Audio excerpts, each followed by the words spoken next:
মানুষের আছে যত বেশি তার চাই তত বেশি।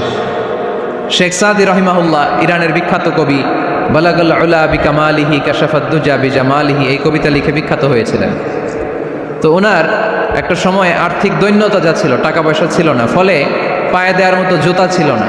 কি ছিল না? জুতা ছিল না। তো খুব আফসোস করে একদিন মনে মনে আল্লাহরে বলে, আল্লাহ আমি এত বড় কবি, আমার পায়ে দেওয়ার মতো জুতা নাই। আহা, আফসোস করে ঘর থেকে বের হয়েছে। বের হয়ে দেখে এক ভিক্ষুক ভিক্ষা করে। ওই ভিক্ষুকের দুইটা পাই নাই, ভিক্ষুকের দুইটা, আর কবি সাহেবের কি নাই? জুতা নাই। কবি সাহেব যখন এই দৃশ্য দেখছে, হায় রে আমার তো পা আছে, এর তো পাই নাই, সেজদায় পড়ে গেল। আর আল্লাহরে বলে, আল্লাহ শুকর আলহামদুলিল্লাহ, বেশ ভালো আছি, আর কিছু লাগবে না। এজন্য শান্তি হচ্ছে শুকর আলহামদুলিল্লাহর ভিতরে। শান্তি কিসের ভিতরে?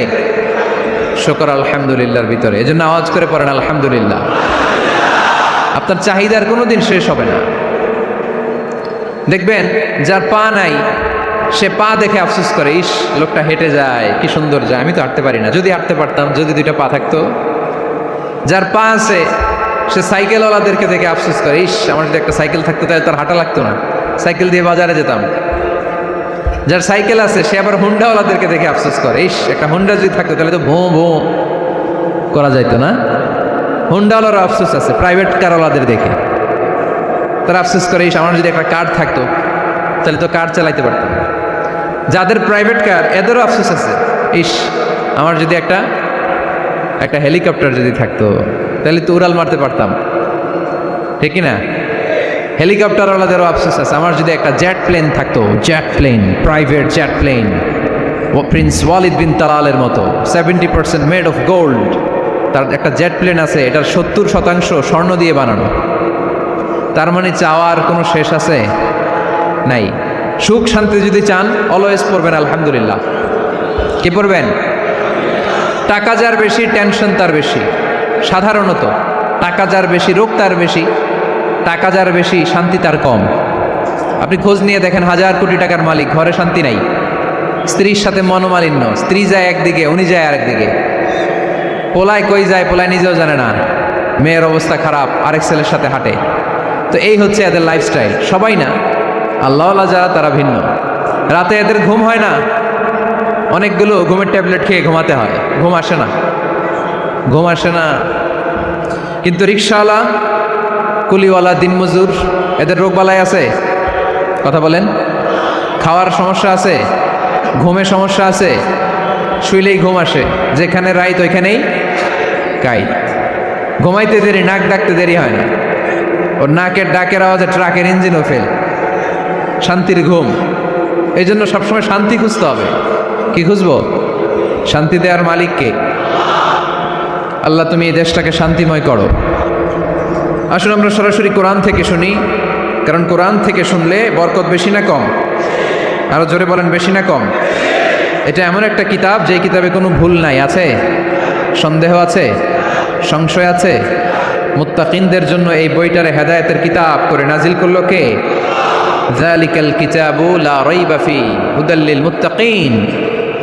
This is the book, the most authentic and original book in the world, whereof there is no doubt in it and a guidance to those who are muttaqin. এটা এমন বই যে বইয়ে কোনো ভুল নাই, কোনো সন্দেহ নাই, কোনো সংশয় নাই। মুত্তাকিনদের জন্য এই বইটারে হেদায়েতের কিতাব করে পাঠালো কে? আবার আল্লাহ বললেন, কিতাবুন আনজালনাহু ইলাইকা লিতুখরিজান নাসা মিনাজ-যুলুমাতি ইলান-নূর। নবী হে, এই কিতাবকে আমি নাজিল করেছি অন্ধকারাচ্ছন্ন মানুষগুলোকে আলোর পথ দেখাতে, বামপন্থীগুলারে ডানপন্থী বানাতে, জাহান্নামীগুলারে জান্নাতি বানাতে। এই কিতাব যদি কেউ পড়ে, সে মানুষের মতো মানুষ হয়। ওই মানুষ কখনো অন্যায় করে না। এই কিতাব যে পড়ে এবং মানে, এই কিতাবের শিক্ষাকে যে নিজের মধ্যে ধারণ করে, সে কখনো মিথ্যা বলে না, মা বাবার সাথে বেয়াদবি করে না। ওই আলোকিত মানুষটা কখনো টেন্ডারবাজি করে না, চাঁদাবাজি করে না, দুর্নীতিতে চ্যাম্পিয়ন হয় না, ক্যাসিনো ব্যবসায় নামে না। এই কোরআন যারা বুকে ধারণ করে, এরা কোনোদিন পেঁয়াজের দাম বাড়ায় না। জোরে বলেন ঠিক কিনা? এরা কখনো তাদের কোনো কাজে জনমানুষের ক্ষতি করে না। এরা সবসময় কল্যাণের পক্ষে, এরা মানবতার পক্ষে, এরাই হচ্ছে আলোকিত মানুষ, ঠিক কিনা? মানুষ হওয়া পৃথিবীতে বড় কঠিন। খালি চোখে যা দেখেন এগুলো মানুষ না, এগুলো জনসংখ্যা। এগুলো কি? এজন্য বলা হয় বাড়ছে জনসংখ্যা, কমছে মানুষ। বাড়তেছে কি, কমতেছে কি? মানুষ। গরুর পেট থেকে বেরোলেই ওটা গরু হয়ে যায়, ছাগলের পেট থেকে বেরোলেই ওটা ছাগল হয়ে যায়, মুরগির পেট থেকে বেরোলেই ওটা মুরগি। কিন্তু মানুষের পেট থেকে বেরোলেই ওটা মানুষ হয় না, ওটার মানুষ বানাইতে হয়, তাই না? আবার গরুকে কেউ কোনোদিন বলে না, এই তুই গরুর মতো গরু হ, বলে শরীয়তপুরে? আপনারাও বলেন না? ছাগলরে কেউ কোনোদিন বলছে, এই তুই ছাগলের মতো ছাগল হ। কিন্তু মানুষকে বলা হয় তুমি মানুষের মতো মানুষ হও। কোরআন পড়লে মানুষের মতো মানুষ হওয়া যায়, ঠিক কিনা? এই দুনিয়া এখন তো আর সেই দুনিয়া নাই, মানুষ নামের মানুষ আছে দুনিয়া বোঝাই, সেই মানুষের ভিড়ে আমার আসল মানুষ নাই, ঠিক কিনা? আসল মানুষের বড় অভাব, মানুষের মতো মানুষ খুঁজে পাওয়া দুষ্কর। এই কোরআন এসেছে আমাদেরকে মানুষের মতো মানুষ বানাতে। এজন্য এই কোরআন থেকে শুনলে লাভ না লস। কোরআনের সাথে আমাদের সম্পর্ক বাড়াতে হবে, প্রতিদিন কোরআন তেলাওয়াত করতে হবে। আপনারা করেন? হ্যাঁ, আজকে করছেন কারা কারা দেখি? মাশাআল্লাহ, মাশাআল্লাহ, হাত নামান। প্রতিদিন যেন আমরা পড়ি, আর যারা এখনো শিখতে পারি নাই তারা যেন শিখে নেই। কোরআন পড়া যেমনি সওয়াবের, কোরআন শোনাও তেমনি সওয়াবের, ঠিক কিনা? কোরআন শুনলে রহমত নাজিল করে কে? ওয়াইদা কুরিআল কুরআন ফাসতামিউ লাহু ওয়া আনসিতু লাআল্লাকুম তুরহামুন। যখন কোরআনের তেলাওয়াত করা হয় মনোযোগ দিয়ে শোনো, তোমাদের উপর রহমত নাজিল করবে কে? এজন্য কোরআন পড়া, কোরআন শোনা সবটাই জরুরি। আমরা যেন কোরআনের সাথে আরো বেশি সম্পর্ক গাঢ় করতে পারি, কোরআনকে যেন আমরা আমাদের বন্ধু বানাতে পারি। আল্লাহ তুমি তৌফিক দাও। আর জোরে পড়েন আমিন। আজকে আমরা সূরাতু আর রহমান থেকে কথা শুনবো ইনশাআল্লাহ। পড়েন। এই সূরাটা মুখস্থ আছে কার কার? ও, অনেকেরই তো মুখস্থ, হাত নামান। এই সূরাটা যদি মুখস্থ নাও থাকে, এই সূরার মধ্যে এমন একটা আয়াত আছে এইটা সবার মুখস্থ, ঠিক কিনা?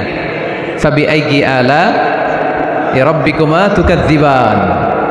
আমার কোন নেয়ামতকে তোমরা অস্বীকার করবে? এই আয়াতটা সবার মুখস্থ আছে না নাই? মজার ব্যাপার হলো এই আয়াতটা আল্লাহ তাআলা এই সূরার ভেতরে একবার, দুইবার, 5 বার, 10 বার নয়, 31 বার উল্লেখ করেছেন। কয়বার? 10 বার বললেও তো হইতো, 20 বার বললেও তো হতো, 31 বার বললেন কেন?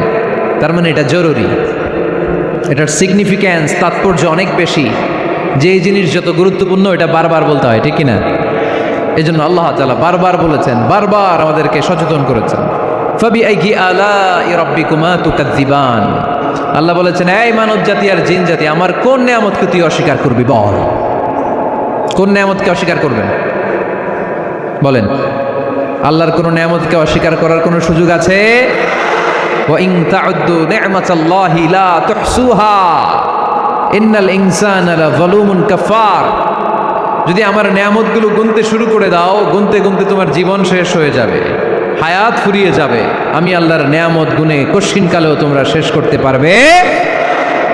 সাগরের জল যদি কালি হয়ে যায়, গাছের পাতা যদি খাতা হয়ে যায়, সাগরের জল নামক কালি দিয়ে গাছের পাতা নামক খাতার উপরে যদি আল্লাহর প্রশংসা লিখতে শুরু করে দেন, আল্লাহ বলে গাছের পাতাও ফুরিয়ে যাবে, সাগরের জলও ফুরিয়ে যাবে, কিন্তু আমার প্রশংসা করে তোমরা শেষ করতে পারবে না। এজন্য আল্লাহর প্রশংসা করতে হবে বেশি বেশি নাকি কম কম? কম কম না বেশি বেশি? ফাবিআইয়ি আলাই রাব্বিকুমা তুকাযযিবান। আমার কোন নেয়ামতকে তোরা অস্বীকার করবি? বল। ও mankind and jinnkind, which of my mercy and blessings you wanna deny? আমার কোন নেয়ামতকে অস্বীকার করবি? অস্বীকার করার সুযোগ আছে? নাই। আল্লাহর হাবিব সাল্লাল্লাহু আলাইহি ওয়াসাল্লাম এই সূরাটাকে বড্ড পছন্দ করতেন। সাহাবাদেরকে একবার তিনি এই সূরাটা তেলাওয়াত করে শোনালেন। সাহাবারা চুপচাপ, ঠিক যেমন এখন আপনারা চুপচাপ। আল্লাহর হাবিব বললেন, ও সাহাবারা, তোমরা তো এই সূরা শুনে চুপ করে বসে আছো, কিন্তু তায়েফের ময়দানে জিনদের কাছে এই সূরাটা আমি তেলাওয়াত করেছিলাম, তারা কিন্তু চুপচাপ বসে থাকে নাই। যতবার আমি ফাবিআইয়ি আলাই রাব্বিকুমা তুকাযযিবান পড়েছি, এই আয়াতের বিপরীতে তারা উত্তর দিয়েছে, কারণ এই আয়াতটা একটা প্রশ্ন। It's a question from your lord to mankind and jinnkind. এটা আল্লাহর পক্ষ থেকে মানব জাতি এবং জিন জাতির কাছে রেখে দেওয়া একটা প্রশ্ন। ফাবি আইয়ি আলা'i রাব্বিকুমা তুকাযযিবান, আমার কোন নেয়ামতকে অস্বীকার করবি তুই? আল্লাহর কোন নেয়ামত অস্বীকার করার কোনো ক্ষমতা আমাদের আছে? নাই, অসম্ভব। এজন্য এটা একটা প্রশ্ন। আল্লাহর হাবিব বললেন, ও আমার প্রাণের সাহাবারা, তোমাদের সামনে যখন সূরা আর রহমান তেলাওয়াত করলাম তোমরা চুপচাপ, কিন্তু তায়েফের ময়দানে যখন জিনদের কাছে তেলাওয়াত করেছি তখন তারা চুপচাপ থাকে নাই। যতবার আমি ফাবি আইয়ি আলা'i রাব্বিকুমা তুকাযযিবান তেলাওয়াত করেছি, প্রত্যেকটা আয়াত শেষে এই প্রশ্নের উত্তর তারা দিয়েছে। সুবহানাল্লাহ পড়েন। যতবার এই আয়াতটা পড়েছি প্রত্যেকবার এই আয়াত শেষে তারা প্রশ্নের উত্তর দিয়েছে। তারা প্রত্যেকবার বলেছে, লা বিশাইইন মিন নিআমিকা রব্বানা নুকাযযিবু ফালাকাল হামদু। আল্লাহ, তোমার কোনো নেয়ামত অস্বীকার করার কোনো সুযোগ নাই, সব প্রশংসার মালিক তুমি। আবার যখন এই আয়াতটা আমি পড়েছি আবার উত্তর দিয়েছে, আবার আমি পড়েছি আবার উত্তর দিয়েছে। এরকম একবার নয়, দুইবার নয়, পাঁচবার নয়, 10 বার নয়, 31 বার এই আয়াতটা তেলাওয়াতের পর পর জিনেরা এই আয়াতের উত্তর আমার সামনে দিয়েছে। সুবহানাল্লাহ পড়েন। লা বিশাইইন মিন নিআমিকা রব্বানা নুকাযযিবু ফালাকাল হামদু। We cannot deny any of your mercy and blessings. All praises to you. All praises to you. সব ক্ষমতার মালিক একজন, চিল্লায় বলতে হবে, তিনি কে? তিনি হচ্ছেন আল্লাহ। সূরাতু আর রহমান, সূরার নাম কি? আরো জোরে বলেন। কোরআনের 55 নম্বর সূরা এটা। কত নাম্বার? আয়াত আছে 78টা। কয়টা? সূরাটা মাক্কি সূরা। কি সূরা? এবার প্রশ্ন করি, উত্তর দেন। এই সূরাটা কোরআনের কততম সূরা? 55। আয়াত কয়টা? 78টা। মাক্কি না মাদানী? মাশাআল্লাহ, এই তো আপনারা উত্তর করতে পেরেছেন। এই সূরাটার একটা চমৎকার নাম আছে। বাইহাকী শরীফে আল্লাহর হাবিব সাল্লাল্লাহু আলাইহি ওয়াসাল্লাম ইরশাদ করেন, ইন্না লিকুল্লি শাইইন আরুস ওয়া আরুসুল কুরআনি সূরাতু আর রহমান। আল্লাহর হাবিব বললেন, সবার জন্য একজন নববধূ আছে, কোরআনেরও একটা নববধূ আছে। কোরআনের নববধূর নাম হচ্ছে সূরা আর রহমান। আওয়াজ করে সুবহানাল্লাহ বলতে পারলেন না? নববধূ বুঝেন তো? হ্যাঁ, নতুন বউ। নববধূ মানে কি? আল্লাহর হাবিব বললেন, ইন্না লিকুল্লি শাইইন আরুস ওয়া আরুসুল কুরআনি সূরাতু আর রহমান। সবার জন্য একটা নববধূ আছে, কোরআনেরও একটা নববধূ আছে। কোরআনের নববধূর নাম সূরা আর রহমান। নববধূ যেমনি বাসর রাতে হাতে পায়ে আলতা মেখে, বেনারসি শাড়ি পরে, লিপস্টিক দিয়ে, খোপায় ফুল দিয়ে, জুয়েলারি পরে, অর্নামেন্টস পরে, মেকআপ করে, পার্লারিং করে তার স্বামীর জন্য ওই রাতে সে নিজেকে উজাড় করে সাজায়, ঠিক কিনা? ঠিক তেমনি আল্লাহ তাআলা এই দুনিয়াতে আমাদেরকে কি কি নিয়ামত দিয়েছেন, আবার কি কি নিয়ামত জান্নাতে গেলে দিবেন, তার সব কিছু বর্ণনা করে এই সূরাটাকে তিনি উজাড় করে সাজিয়েছেন। সূরাটার নাম কি? আরো জোরে বলেন, কি নাম? আর রহমান। একটা দুর্বল বর্ণনায় এসেছে, দুর্বল বর্ণনায়,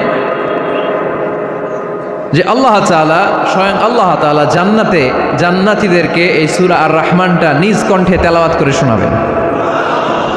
আমরা আল্লাহর কণ্ঠের তেলাওয়াত শুনতে চাই কি চাই না? আল্লাহর তেলাওয়াত কি আমাদের মতো তেলাওয়াত? আল্লাহ দেখতে কি আমাদের মতো?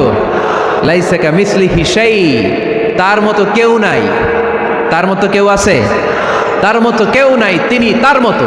তিনি কার মতো? তিনি তার মতো। লাইসা কামিসলিহি শাই। জান্নাতীরা যখন জান্নাতে ঢুকবে, আল্লাহ তাআলা প্রশ্ন করবেন, ও জান্নাতীরা, এই কোরআনে যত নাজ নেয়ামতের বর্ণনা দিয়েছিলাম তার সবগুলো কি তোমরা পাই টু পাই বুঝে পেয়েছো? জান্নাতীরা বলবে পেয়েছি। হঠাৎ এক জান্নাতি হাত তুলে বলবে, আল্লাহ, একটা জিনিস তো পাই নাই। সবাই বলে পাইছি, তুমি পাও নাই। কি পাও নাই? কয়, আমনেরই তো পাই নাই। সুবহানাল্লাহ পড়বে না? আপনাকেই তো পাই নাই। সব দেখলাম, সব খাইলাম, সব দেখলাম, কিন্তু আপনারা তো দেখলাম না। আল্লাহ তাআলা তখন বিশাল জান্নাতের এই কনফারেন্স রুমে সবাইকে বসিয়ে আল্লাহর দিদার মানুষকে দেখাবেন। আল্লাহ তাআলা তার গোপন সৌন্দর্যকে সেদিন জান্নাতীদের সামনে প্রকাশ করে দিবেন। আল্লাহর হাবিব বসবেন ওই কনফারেন্স রুমে সবার সামনে। আল্লাহর হাবিবের পেছনে বসবে অন্যান্য নবীরা, তারপরে সোহাদা, সালেহীন, আউলিয়া, সবাই বসবে ওই জান্নাতের কনফারেন্স রুমে। আমরাও যেন বসার জায়গায় পাই, আল্লাহ তুমি তৌফিক দিয়ে দিও। আল্লাহ তাআলা অনেকগুলো নূরের পর্দার পেছন থেকে নূরের ঝলকানি মারবেন। ওই ঝলকানি এক মুহূর্তের জন্য দিবেন। এক মুহূর্ত, কয় মুহূর্ত? 70,000 নূরের পর্দার কথা বলা হয়, এই বর্ণনাটাও দুর্বল। পর্দা আছে কিন্তু কয় হাজার জানে কে? আল্লাহ। ওই পর্দা সরিয়ে আল্লাহ তাআলা সৌন্দর্যের বা নূরের ঝলকানির এক আলোকচ্ছটা জান্নাতীদের সামনে তুলে ধরবেন এক মুহূর্তের জন্য। কয় মুহূর্ত? আলোকচ্ছটা দিয়েই আবার নাই, আবার সরাই ফেলবেন। ওই এক মুহূর্ত দেখে জান্নাতীরা পাগল হয়ে যাবে, অপলক নেত্রে তাকিয়ে থাকবে এইভাবে, চোখের পলক ফেলবে না, চোখ মেলে তাকিয়ে আছে। কিন্তু সামনে কিন্তু আল্লাহর নূর আর নাই, কারণ ওইটা আসছিল কয় মুহূর্তের জন্য? এক মুহূর্ত পরে নাই। কিন্তু কি যে দেখলাম, কত সুন্দর! কোটি কোটি বছর এরকম অপলক নেত্রে জান্নাতীরা তাকিয়ে থাকবে। ইন্নাল্লাহা জামিলুন ইউহিব্বুল জামাল। আল্লাহ নিজে সুন্দর, সৌন্দর্যকে পছন্দ করেন। আল্লাহর চাইতে সুন্দর কিছু হতে পারে? চিল্লায় বলেন পারে? পৃথিবী সুন্দর, মানুষ সুন্দর, আসমান সুন্দর, জমিন সুন্দর, সুন্দরে সুন্দরে পাল্লা। জানি না কত সুন্দর তুমি আল্লাহ, জানি না কত সুন্দর তুমি আল্লাহ। সুবহানাল্লাহ পড়েন। আল্লাহ তাআলা তার সৌন্দর্যকে সেদিন জান্নাতীদের সামনে তুলে ধরবেন।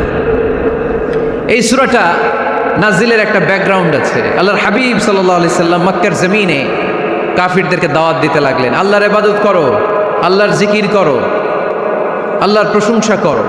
এরকম দাওয়াত দিতে দিতে কিছুদিন পরে বিষ্ণু ইসলাম বলতে শুরু করলেন, রহমানের ইবাদত করো, রহমানের জিকির করো, রহমানের পায়ে সেজদায় লুটিয়ে পড়ো।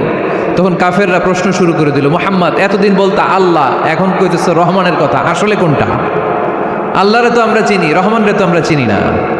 আল্লাহর দাওয়াত দিচ্ছ, আল্লাহর গুণগান গাইছো, আল্লাহকে আমরা চিনি জানি, কিন্তু রহমানটা আবার কে? সে আবার কবে আসলো, কোত্থেকে আসলো, কবে থেকে আছে, কতদিন থাকবে? রহমান রে তো আমরা চিনি না। ওরা রহমান চিনে না। এজন্য আল্লাহ তাআলা রহমানকে চিনায় দেওয়ার জন্য আর রহমান নামে একটা সূরাই নাজিল করে দিলেন। وَإِذَا قِيلَ لَهُمُ اسْجُدُوا لِلرَّحْمَنِ قَالُوا وَمَا الرَّحْمَنُ। যখন তাদেরকে বিশ্বনবী বললেন রহমানের পায়ে সেজদা দাও, রহমানের জন্য সেজদায় লুটিয়ে পড়ো, ক্বালু ওয়ামার রহমান, তারা বলল রহমানটা আবার কে? রহমানকে আল্লাহ চিনি, রহমানরে তো চিনি না। এখন রহমানকে এটা চিনানোর দরকার আছে না নাই? রহমানকে এটা চিনানোর জন্য আল্লাহ তাআলা আর রহমান নামে কোরআনে একটা সূরা নাজিল করলেন। চিল্লায়ে পড়েন আল্লাহু আকবার। কাফেরদেরকে জানানোর জন্য রব্বুল আলামিন সূরাত আর রহমান নাজিল করলেন আর বললেন, আর রহমান আল্লামাল কুরআন খালাকাল ইনসান আল্লামাহুল বায়ান। দয়াময় রহমান শেখালেন